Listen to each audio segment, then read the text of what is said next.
सध्या मी धाराशिव जिल्ह्यात आहे आणि धाराशिव जिल्ह्यातील ही गोवर्धनवाडी आहे. हे जे गाव आहे ते ओमराजे निंबाळकरांचं मूळ गाव आहे. या ठिकाणी त्यांचे जे वडील आहेत त्यांची या ठिकाणी समाधी आहे. या समाधी परिसरात मी आहे आणि या समाधी परिसराच्याच बाजूला माझ्या उजव्या हाताला जो आहे ते त्यांचं मूळ निवासस्थान आहे ह्या गोवर्धनवाडीतील. आणि या ठिकाणी आज ते कार्यकर्त्यांना प्रत्यक्ष भेटून कार्यकर्त्यांशी चर्चा करून या ठिकाणी त्यांचा पुढील राजकीय जो निर्णय आहे तो घेणार आहेत. अगदी सकाळपासूनच आम्ही या बातमीच्या मागे आहोत. सकाळपासूनच आम्ही धाराशिव जिल्ह्यात फिरतोय, त्यांच्या मूळ गावी फिरतोय, कार्यकर्त्यांना भेटतोय, त्यांच्या भेटीगाठीतून जाणून घेतोय नेमकी ओमराजेंनी जर काही राजकीय निर्णय घेतला तर तुम्ही त्या निर्णयाकडे कसे पाहाल किंवा तुम्ही त्यांच्यासोबत राहाल का, या संपूर्ण परिस्थितीचा आढावा जो आहे तो आम्ही अगदी सकाळपासूनच घेतोय. आम्ही 2 रिपोर्टर या ठिकाणी आहेत. माझे सहकारी सचिन धुमाळ देखील या ठिकाणी आपल्यासोबत आहेत. एकंदरीत आम्ही हा संपूर्ण दौरा करत असताना किंवा त्यांच्या मतदारसंघात फिरत असताना लोकांच्या काय प्रतिक्रिया आहे या देखील सचिन सरांनी जाणून घेतल्यात आणि मी देखील जाणून घेतल्यात. याविषयी चर्चा करण्यासाठी ते आत्ता आहेत.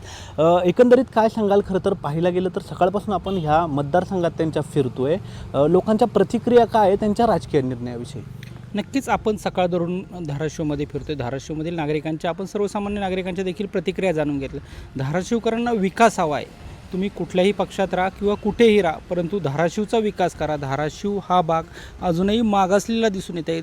आपण बाजारपेठेचाच विकास केला पाहिलं तर बाजारपेठेमध्ये लोकांना बसण्यासाठी जागा नव्हती किंवा रस्ते देखील नव्हते. वाहतूक कोंडीचा सामना देखील धाराशिवकरांना सहन करावा लागत होता. रस्त्यावरती जागोजागी खड्डे दिसत होते. त्यामुळे धाराशिवकरांना विकास हवा आहे. धाराशिवचा जर विचार केला तर मागील 30-35 वर्षापासून पाटील घराणे असेल किंवा निंबाळकर घराणे असेल, या दोन्ही घराण्याभोवतीच धाराशिवचं राजकारण फिरत आहे. परंतु धाराशिवचा विकास कुठेही झालेला दिसत नाही, अशीच सर्वसामान्य नागरिकांची भावना आपल्याला या निमित्तानं पाहायला मिळते. आता जरी ओमराजे निंबाळकर हे कुठल्या एका निर्णयाच्या टप्प्यावर आले असले तरी नागरिक किंवा सर्वसामान्य मतदार त्यांच्या पाठीशी दिसतोय. कारण तर त्यांना धाराशिवचा विकास हवा आहे. तुम्ही कोणताही निर्णय घ्या, परंतु धाराशिवचा विकास करा. धाराशिवमधील ज्या काही समस्या आहेत, नागरिकांचे प्रश्न आहेत, ते सोडवण्यासाठी प्राधान्य द्या. आत्ताच उद्धव ठाकरे असतील किंवा शिंदे गट असेल, दोन्ही पण ओमराजेंच्या संपर्कात आहे. दोन्हीकडूनही देखील ओमराजेंचं मन वळवण्याचा प्रयत्न करण्यात येत आहे. उद्धव ठाकरेंचं देखील बोलणं झाल्याची प्राथमिक माहिती आपल्यापर्यंत आहे. परंतु प्रथमेश, धाराशिवकरांची एकच भावना आहे, आमच्या धाराशिवचा विकास झाला पाहिजे. एकंदरीतच आपण जर संपूर्ण परिस्थिती जर पाहिली तर उद्धव ठाकरेंच्या ते संपर्कात आहे. मी सोमवारी मातोश्रीवर येऊन तुम्हाला भेटेल असंही देखील ते एका बाजूला सांगतायत. तर ते पुण्यातून या ठिकाणी निघालेत. धाराशिव त्यांचे मूळ जे गाव आहे गोवर्धनवाडी, ते या ठिकाणी यायला निघालेत. शिंदे गटाचे पुण्यातील जेवढे कार्यकर्ते आहेत, बऱ्यापैकी कार्यकर्त्यांसोबत आहे. नक्की ओमराजेंच्या मनात काय चाललं? नक्कीच रात्री उद्धव ठाकरे गटाचे वरुण सरदेसाई असतील किंवा कैलास पाटील असतील, या 2 आमदारांनी यांची भेट घेतली होती ओमराजेंची. त्यावेळी त्यांची चर्चा झाली आहे. परंतु त्यानंतर देखील ते आत्ता धाराशिवकडे त्यांच्या गोवर्धनवाडी या गावाकडे निघालेले आहेत. आणि विशेष म्हणजे आत्ता ते त्यांच्याबरोबर शिंदे गटाचे अनेक कार्यकर्ते त्यांच्यासोबत असल्याची आपल्याला माहिती आहे, प्राथमिक माहिती. म्हणजे एकूणच विचार केला तर ओमराजे आज एक अंतिम निर्णय घेतील अशी शंका आहे. परंतु त्यांनी सोमवारी उद्धव ठाकरेंना भेटीसाठी येतो असे देखील सांगितले आहे. त्यामुळे ओमराजे नक्की काय निर्णय घेतात हे देखील पाहणे महत्त्वाचे ठरणार आहे. विशेष म्हणजे जी काही 6 खासदारांची चर्चा होते त्यामध्ये संजय दिना पाटील यांची कन्या देखील सकाळी उद्धव ठाकरेंची भेट घेतल्याची आपल्याकडे माहिती आहे. परंतु आता जे काही 6 खासदार आहेत त्यापैकी ओमराजे आज काय निर्णय घेतील हे महत्त्वाचे आहे. त्यासाठी त्यांच्या घरामध्ये जय्यत तयारी चालू आहे. घरासमोर कार्यकर्त्यांसाठी बसण्याची व्यवस्था, खुर्च्या देखील टाकल्या. आपण सकाळपासून त्या गोष्टीचा देखील पाठपुरावा करत आहोत की नागरिकांच्याच प्रतिक्रिया जाणून घ्या. तेथे देखील असंख्य कार्यकर्त्यांनी म्हणजे समर्थकांनी सांगितलं की जे काही ओमराजे निर्णय घेतील त्या निर्णयाच्या आपण बरोबर असू. परंतु एकंदरीत आता ओमराजे काय निर्णय घेतात हे पाहणे महत्त्वाचे ठरणार आहे. आणि विशेष म्हणजे आता ओमराजे आल्यानंतर प्रथमतः पवनराजेंच्या समाधीचं दर्शन घेतील आणि पुढे कार्यकर्त्यांशी संवाद साधण्यासाठी जातील असे देखील येथे सांगण्यात येत आहे. प्रथमेश, निश्चित सचिन, आपण जर पाहिलं तर ज्यावेळी कार्यकर्त्यांशी देखील आपण संवाद साधला, ओमराजेंचा कल कुठे दिसतोय? ज्यावेळी कालपासून अगदी आपण या घटनेच्या मागे आहोत, सर्व राजकीय बातम्या येत आहेत, वेगवेगळ्या प्रकारे त्या बातम्या वळवल्या जात आहेत. कधी उद्धव ठाकरेंशी संबंध सांगितला जातोय तर एकनाथ शिंदेच्या कार्यकर्त्यांच्या ताफ्यासह ते या ठिकाणी रवाना झाले, ते इथे पोहोचण्यासाठी इथे येत आहेत. कल कोणत्या बाजूला एकंदरीत वाटतं पत्रकार म्हणून काय? नाही, एकंदरीत ओमराजेंचा मागील काही 2-3 महिन्याचा आपण जर देहबोली पाहिली किंवा ते पाहिले की ओमराजेंच्या मनात स्पष्ट दिसते की कार्यकर्त्यांची कामं करण्यासाठी सत्ता हवी, सत्तेमधले जे काही आहेत त्यांचीच कामे होतात, सर्वसामान्य अधिकारी देखील फोन उचलत नाही अशी भावना देखील त्यांच्या मनात कुठेतरी जाणवत असल्याची चर्चा सर्वसामान्य नागरिकांत आहे. म्हणजे नागरिकांची कामे करण्यासाठी प्रशासन बरोबर आहे, प्रशासनातील अधिकारी ऐकत नाही अशी देखील भावना ओमराजेंच्या कार्यकर्त्यांकडून आपल्याला जाणवली बोलण्यात.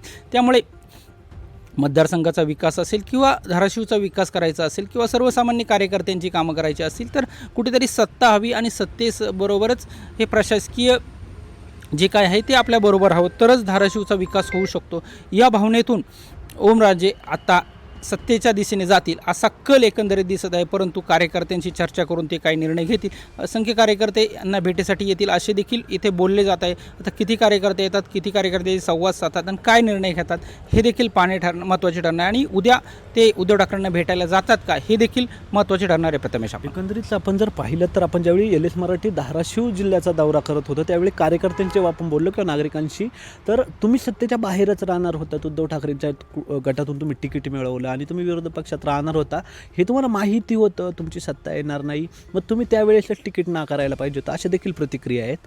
मग आता अशा परिस्थितीत नेमकं काय करणार, मन कसं वळवणार कार्यकर्त्यांचं? तेच महत्त्वाचं आहे. कारण कार्यकर्त्यांची भावना काय आहे की विकास झाला पाहिजे, आमच्या भागाचा डेव्हलपमेंट झाली, पण डेव्हलपमेंट होण्यासाठी आत्ता सत्ताधारी पक्षात असणं खूप गरजेचं आहे. आपण महाराष्ट्राचा विचार केला तर असंख्य जे काही खासदार आमदार आहे ते निधी मिळत नाही ह्या भावनेनेच ओरडत असतात. परंतु जे काही सत्ताधारी आहे त्यांच्या मतदारसंघाचा विकास होतो, त्यांना भरपूर निधी मिळतो. परंतु जे विरोधात आहेत त्यांना निधी मिळत नाही, त्यांच्या मतदारसंघातली कामे होत नाही. त्यामुळे मतदारसंघात मोठी नाराजी पाहायला मिळते. असंच काहीच ओमराजेंच्या बाबतीत देखील होत आहे. ओमराजेंचा त्याला मतदारांनी निवडून दिलं, परंतु ओमराजेंना निवडून दिल्यानंतर जो काही फंड हवा होता विकासासाठी किंवा जे काही आहोत ते मिळत नसल्याची भावना ओमराजेंकडून बोलली जात आहे. आणि त्यामुळे मतदारसंघाचा कुठेतरी विकास रखडला असं बोललं जात आहे.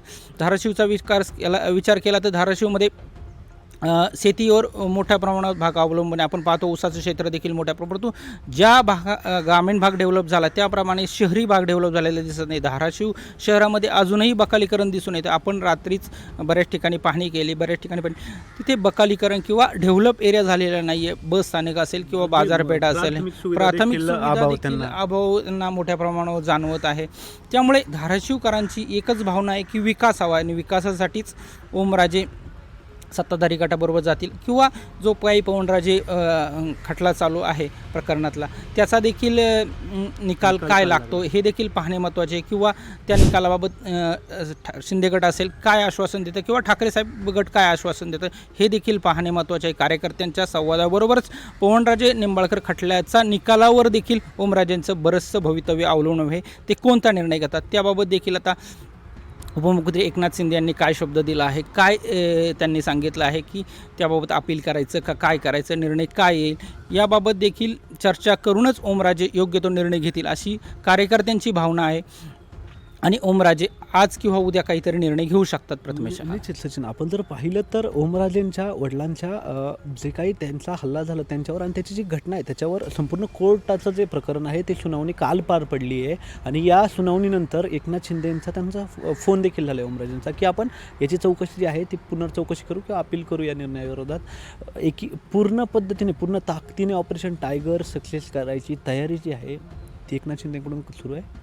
नक्कीच पूर्ण ताकदीनेशी ऑपरेशन टायगर सक्सेस करण्याची रणनीती शिंदे गटाकडून आखली जात आहे. हे एकदम योग्य आहे. कारण ओमराजेंबरोबर देखील आज शिंदे गटाचे असंख्य कार्यकर्ते येत आहेत. म्हणजे हा एक रणनीतीचाच भाग आहे. आणि तू ज्याप्रमाणे सांगितलंस की उद्धव ठाकरे गृहमंत्र्यांची सभा चालू असताना एकनाथ शिंदेंनी फोन येतो आणि ते साईडला जाऊन बोलतात, तो या रणनीतीचाच एक भाग असू शकतो की ओमराजेंशी त्यावेळी त्यांचं बोलणं झालेलं असू शकतं. आणि ओमराजेंना या खटल्याबाबत काही आश्वासन देखील एकनाथ शिंदेकडून दिलं असण्याची शक्यता नाकारता येत नाही. त्यामुळे या खटल्याबाबत देखील आता काय निर्णय होतो किंवा पुढे कसं जायचं याबाबत देखील सखोल चर्चा करूनच ओमराजे निंबाळकर काहीतरी निर्णय घेतील आणि कार्यकर्त्यांशी आज संवाद साधतील आणि योग्य निर्णय घेतील असं आपल्याला वाटतं.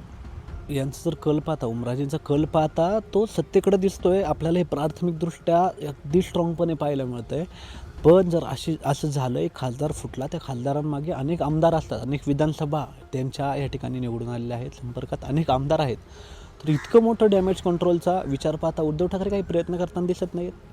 नाही, ह्याच प्रयत्नाच्या दृष्टीने रात्री वरुण देसाई असतील किंवा अन्य कोणी आमदार असतील ते ओमराजेंना भेटण्यासाठी गेले किंवा उद्धव ठाकरेंनी आज दुपारी त्यांच्याशी फोनवरून संवाद साधल्याची माहिती आपल्यापर्यंत येते. उद्धव ठाकरेंकडनं प्रयत्न सुरू आहेत, परंतु ओमराजे आता याला किती रिस्पॉन्स देतात हे देखील पाहणे महत्त्वाचे आहे. कारण ओमराजेंना पवनराजे खटल्याचा निकाल देखील महत्त्वाचा आहे आणि मतदारसंघाचा विकास देखील महत्त्वाचा आहे. ह्या दोन्ही गोष्टीचा विचार करून ओमराजे काही निर्णय घेतात हे पाहणे महत्त्वाचे ठरेल. विशेषतः ओमराजे सत्तेच्या दिशेने जातील असाच कल त्यांच्या कार्यकर्त्यांचा किंवा जनमानसातील नागरिकांचा दिसून आहे. येथील धाराशिवकरांना विकास हवा आहे, सत्ता हवी आहे. म्हणजेच पदप्रतिष्ठापेक्षा मतदारसंघाचा विकास महत्त्वाचा आहे. त्यामुळे निष्ठेपेक्षा इथे विकासाला महत्त्व दिलं जाईल असं तरी मला तरी आत्ता प्रथमेश वाटतंय प्रथम दृष्टीने. निश्चितच सचिन, आपण ह्या माहितीची संपूर्ण अपडेट जी आहे ती LS मराठीच्या प्रेक्षकांपर्यंत पोहोचवतच राहू. तुम्ही देखील आपल्या शाळेत जोडलेले राहा आणि अशाच अपडेट ज्या आहेत त्या संपूर्ण आपल्या प्रेक्षकांसाठी या ठिकाणी तयार ठेवा.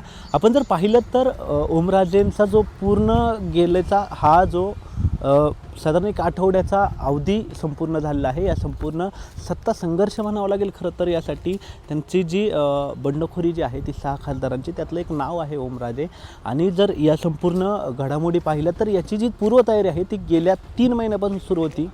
अर्थात याचा विचार आपल्याला करावा लागेल की ऑपरेशन टायगरची स्क्रिप्ट नक्की कधी लिहिली गेली असेल याचा आपण फक्त विचार करू शकतो. कारण इतकी मोठी घडामोड आत्ताची जर लेटेस्ट अपडेट पाहिली तर ओमराजे जे पुण्यावरनं त्यांच्या मूळ गावी धाराशिव जिल्ह्यातील गोवर्धनवाडीकडे निघाले आहेत, त्यांचं निवासस्थान आहे, ते ह्या ठिकाणी दाखल होणार आहेत, कार्यकर्त्यांची चर्चा करणार आहेत. या संपूर्ण घडामोडीतील एक सर्वात मोठी अपडेट जर आपण पाहिली तर शिवसेना शिंदे गटाचे शेकडो कार्यकर्ते हे त्यांच्यासोबत त्यांच्या ताफ्यात त्यांच्या गाड्या या त्यांच्या कॅनवायमध्ये आहेत आणि इतक्या मोठ्या सुरक्षेसह या ठिकाणी दाखल होत आहेत. सोबतच उद्धव ठाकरेंना देखील त्यांनी सांगितलं की मी सोमवारी मातोश्रीवर येऊन तुमची भेट घेतो. नक्की ओमराजेंच्या मनात चाललं आहे काय हे पाहणं, संपूर्ण या बातमीवर लक्ष ठेवणं हे अतिशय महत्त्वाचं आहे. पण एकंदरीत प्राथमिक कल ग्राउंड रिपोर्टवर ग्राउंडवर आम्ही फिरतो, ग्राउंड रिपोर्ट जेव्हा कव्हर करतो तेव्हा आपल्याला पाहायला मिळतं की ओमराजे विकासासाठी जो निर्णय घेतील तो आम्हाला मान्य असेल असं कार्यकर्ते सांगतात. आणि जे काही मतदार आहेत त्यांचे जे स्थानिक नागरिक आहेत, जे मतदार आहेत या मतदारसंघातले किंवा ओमराजेंना मतदान करणारे, त्यांचं असं म्हणणं आहे की तुम्ही सत्तेत जा, विरोधी पक्षात जा, तत्व निष्ठा सगळं बाजूला ठेवा. जो धाराशिव जिल्हा आहे त्या धाराशिव जिल्ह्यातून जो जिल्हा बाजूला झाला, लातूर जिल्हा, त्याचा आज एवढं डेव्हलपमेंट झालं आहे, त्या ठिकाणी महानगरपालिका देखील उभी राहिली आहे आणि इतक्या मोठ्या प्रमाणात त्याचं जे क्षेत्रफळ आहे शहराचं ते वाढले आणि विकास झाला आहे. पण एकीकडे आपण धाराशिव जर पाहिलं तर अगदी पायाभूत सुविधांचा विकास देखील आपल्याला या ठिकाणी झाल्याचं पाहायला मिळत नाही. त्यावेळी नागरिकांची प्रतिज्ञा आहे, एक प्रतिक्रिया आहे की पक्षनिष्ठा, ध्येय, धोरणं सगळं बाजूला ठेवा, फक्त आम्हाला धाराशिवचा विकास पाहिजे आणि तो विकास जो आहे तो तुम्ही सत्तेत जाऊन करा किंवा विरोधात राहून करा, फक्त आम्हाला विकास पाहिजे आणि ओमराजे जो निर्णय घेतील तो आम्हाला मान्य असेल असं नागरिक आणि कार्यकर्ते दोघेही मिळून सांगतायत. आणि या संपूर्ण अनुषंगाने जर आपण पाहिलं तर ओमराजेंचा कल जो आहे तो सत्तेच्या दिशेने असल्याचं पाहायला मिळतं. ही सर्वात मोठी अपडेट खास LS मराठीच्या प्रेक्षकांसाठी आत्ता आपल्याला या ठिकाणाहून मिळत आहे. संपूर्ण हा जो अंदाज आहे हा कार्यकर्त्यांशी बोलून, तळागाळातील मतदारांशी बोलून मी तुमच्या पुढे या ठिकाणी व्यक्त करतो आहे. अर्थात आम्ही दोघेही तुमच्याशी जोडले राहू असेच आणि नवीन या प्रकरणातील सर्व अपडेट जे आहेत त्या तुमच्यापर्यंत पोहोचवत राहू. कॅमेरामन दिनेश सिंगसह मी प्रथमेश तांबे, LS मराठी, पुणे.